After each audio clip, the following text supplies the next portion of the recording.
شروع کرتا ہوں اللہ کے نام سے جو بڑا مہربان اور نہایت رحم والا ہے۔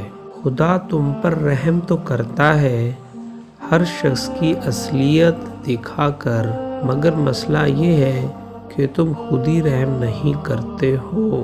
آج کل ہم اذان سنتے نہیں، صرف اس کے ختم ہونے کا انتظار کرتے ہیں۔ اللہ ہمیں اذان سننے، اس کا جواب دینے اور اس پر نماز باجماعت ادا کرنے کی توفیق عطا فرمائے۔ تنہا انسان کو کمزور نہ سمجھو، جو تنہا ہوتا ہے اس کے سب سے قریب اللہ ہوتا ہے۔ لوگ کہتے ہیں اب معجزے نہیں ہوتے پہلے کی طرح۔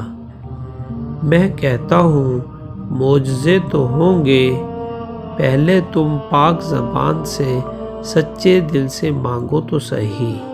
نیند قربان کر کے جب روتی ہوئی آنکھیں اللہ کو مناتی ہیں، تب خواب حقیقت بن جاتے ہیں اور تعبیریں کن میں بدل جاتی ہیں۔ اگر تبدیلی چاہتے ہو تو گھر سے ترجمے والا قرآن اٹھاؤ اور ترجمے کے ساتھ پڑھنا شروع کرو، انشاءاللہ سر سے پاؤں تک بدل جاؤ گے۔ چھوڑ دو یہ محبت کی قسمیں اور رونا دھونا، چلو آؤ نماز پڑھتے ہیں، اللہ سے دل لگاتے ہیں۔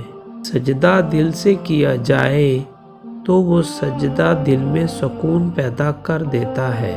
بندے کو جب اللہ سے محبت ہوتی ہے تو بندہ نمازی بن جاتا ہے، اور جب اللہ کو بندہ پسند آ جائے تو اللہ بندے کو اذان سے پہلے ہی مسجد بلا لیتا ہے۔ کسی غریب کے گھر جا کر دیکھو اور کچھ نہیں تو شکر ادا کرنا سیکھ جاؤ گے۔ عظیم ہیں وہ لوگ جو اپنا دکھ صرف رب کو بتاتے ہیں۔ بندہ جب کسی چیز سے ڈرتا ہے تو اس سے دور بھاگتا ہے، لیکن جب اللہ سے ڈرتا ہے تو اس کے قریب آتا ہے۔ بات نیتوں کی ہوتی ہے، ورنہ دعا تو ان کی بھی قبول ہوتی ہے جن کے ہاتھ نہیں ہوتے۔ زندگی عارضی ہے تو غم و رنج بھی مستقل نہیں۔ اللہ سے دعا کیجیے۔